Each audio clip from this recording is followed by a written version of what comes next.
La situation socio-économique en Belgique parle d'elle-même. On est face à une société qui vit aujourd'hui avec 800 000 chômeurs, en tout cas 800 000 de personnes qui n'ont pas d'emploi.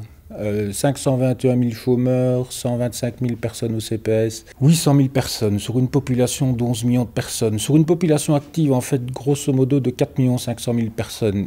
Est-ce qu'on peut vivre dans une société dans laquelle il y a autant de personnes qui sont finalement hors emploi? À ces 800 000 personnes, il faut rajouter toutes les personnes qui vivent aujourd'hui avec un emploi précaire. Il y a 1 million de personnes aujourd'hui qui travaillent en Belgique sous temps partiel, dont 80% de femmes. Est-ce que c'est un modèle de société qui est tenable à long terme, étant entendu que cette situation-là, de facto, entraîne une concurrence entre les travailleurs, avec toutes les conséquences que l'on peut constater aujourd'hui en termes de dégradation en fait, de la démocratie. Qui plus est, les exonérations de cotisations patronales qui sont octroyées par les différents gouvernements aux entreprises n'ont rien donné en matière de création d'emplois. Ça représente 14 milliards sur un plan annuel.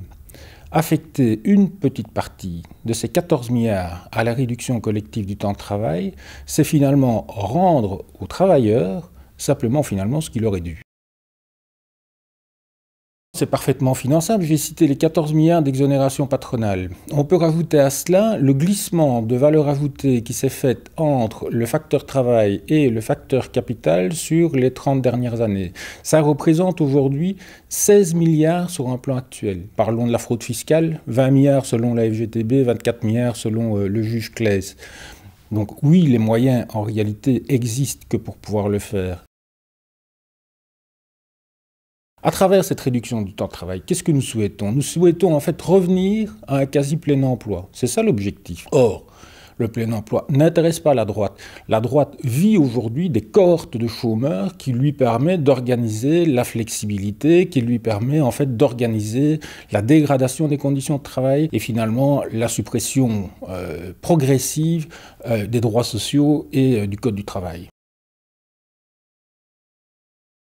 Pour qu'une réduction collective du temps de travail puisse être efficace, elle doit à tout le moins remplir 3 critères. Le premier critère, c'est qu'elle doit impérativement être massive et collective. Autrement dit, il faut qu'elle soit suffisamment importante que pour avoir un effet macroéconomique sur l'économie belge. La seconde chose, c'est qu'il importe qu'elle soit organisée avec maintien du salaire. Autrement dit, grosso modo, c'est une augmentation du salaire horaire.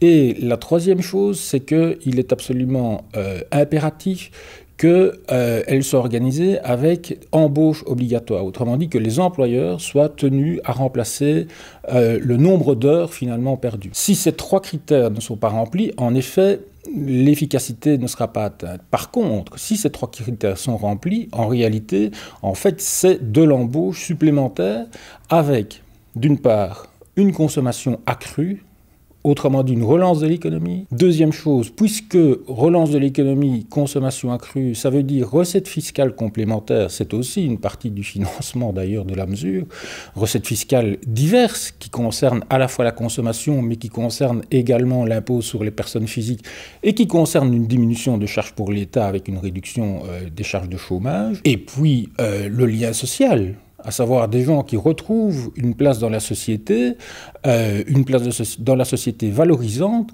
et donc aussi sur un plan démocratique, des citoyens qui redeviennent des citoyens à part entière et non pas des citoyens de deuxième zone comme on essaye de les faire devenir pour le moment. On peut organiser la réduction collective du temps de travail soit journalièrement, soit hebdomadairement, soit sur une base annuelle, soit même sur l'ensemble de la carrière. Réduire la durée de la carrière est aussi une manière d'organiser la réduction collective du temps de travail. Autrement dit, aller exactement dans le sens inverse des mesures qui sont prises actuellement par le gouvernement. Il est clair que lorsque l'on vit dans une société avec une précarisation importante de la classe ouvrière, avec un taux de chômage très important, le rapport de force qui existe entre employeurs et travailleurs est en faveur de l'employeur. La réduction du temps de travail permettrait de revenir à un quasi plein emploi, autrement dit un retournement du rapport de force.